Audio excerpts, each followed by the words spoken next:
Hi అండి, welcome to ఎస్బీఎన్పి family vlogs. నేను భవాని. ఈరోజు పాలకూరతో ఎంతో రుచికరమైన పాలకూర రైస్ ఎలా తయారు చేసుకోవాలో చూపిస్తాను. ఇది ఆరోగ్యానికి చాలా మంచిదండి. అందరూ క్రమం తప్పకుండా వారంలో 2 సార్లైనా తీసుకోవాల్సిన ఫుడ్ ఇది. ఎప్పుడు కర్రీలా కాకుండా అప్పుడప్పుడు ఇలా రైస్ రూపంలో కూడా మిక్స్డ్గా మీరు తీసుకోవచ్చు. ఇప్పుడు దాని ప్రొసీజర్ ఏంటో చూసేద్దాం.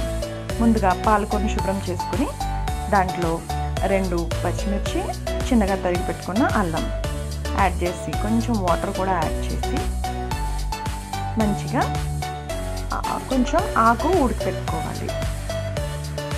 చూసారు కదా, ఒక 5 మినిట్స్లో ఇది ఉడికిపోతుందండి. తర్వాత చల్లారనిచ్చి దీన్ని మిక్సీలో పేస్ట్ పట్టుకోవాలి. కొంచెం అంత ఆయిల్ తీసుకొని మీకు నచ్చినన్ని పోపులు వేసుకోవచ్చండి.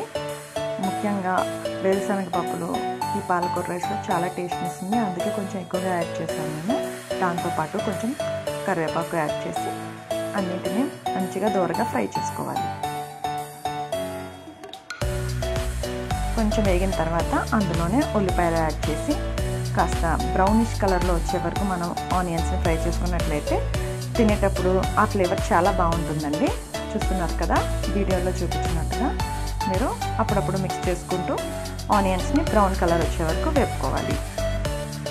ఇందులో కొంచెం అంత ధనియాల జీలకర్ర పొడి, పసుపు మిక్స్ చేసుకోవాలి.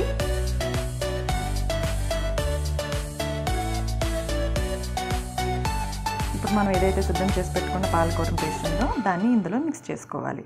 ఇది అందులో ఉన్న నీరు మొత్తం ఆవిరైపోయే వరకు మనం ఈ పేస్ట్ని ముద్దగా దగ్గరికి అయ్యే వరకు కలుపుకుంటూ ఉండాలి. అప్పుడప్పుడు మధ్యలో చూసుకుంటూ ఫ్లేమ్ మాత్రం మీరు మీడియంలోనే ఉంచుకొని చేసుకోవాలి. చూస్తున్నారు కదా, ఇది కొంచెం ఉడికేటప్పుడే ఇందులో కాస్తంత సాల్ట్, రుచికి ఎంత కావాలంటే అంత సాల్ట్ని యాడ్ చేసుకొని ఈ మిశ్రమం దగ్గర పడే వరకు కలుపుకోవాలి. చూస్తున్నారు కదా, ఇంకొంచెం సేపు మరకనిద్దాం. మనం ఈ విధంగా దగ్గరికి అయ్యే వరకు మనం కలుపుకుంటూ ఉండాలి.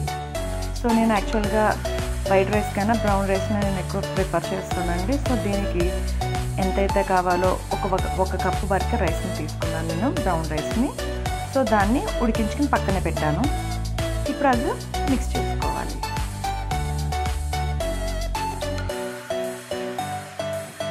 చూసారు కదా, ఇదంతా మొత్తం ఈ పాలకూర మిశ్రమం ఏదైతే ఉందో ఇది మొత్తం రైస్కి పట్టేలా మంచిగా మిక్స్ చేసుకోవాలండి.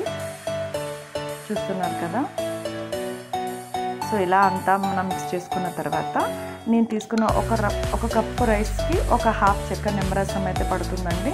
సో అది మంచిగా పిండుకొని మొత్తం రైస్ అంతటికి పట్టేలాగా మిక్స్ చేసుకొని స్టవ్ ఆఫ్ చేసుకోవడమేనండి.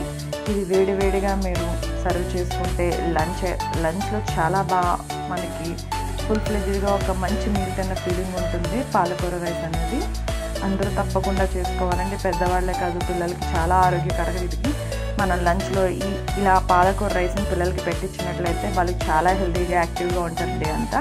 ఇది మీకు నచ్చినట్లయితే కనుక లైక్ చేసి, షేర్ చేసి, సబ్స్క్రైబ్ చేసుకోండి నా ఛానల్. మరిన్ని కొత్త వీడియోలతో మీ ముందు ఉంటుంది. అంతవరకు సెలవు, నమస్కారం, బాయ్.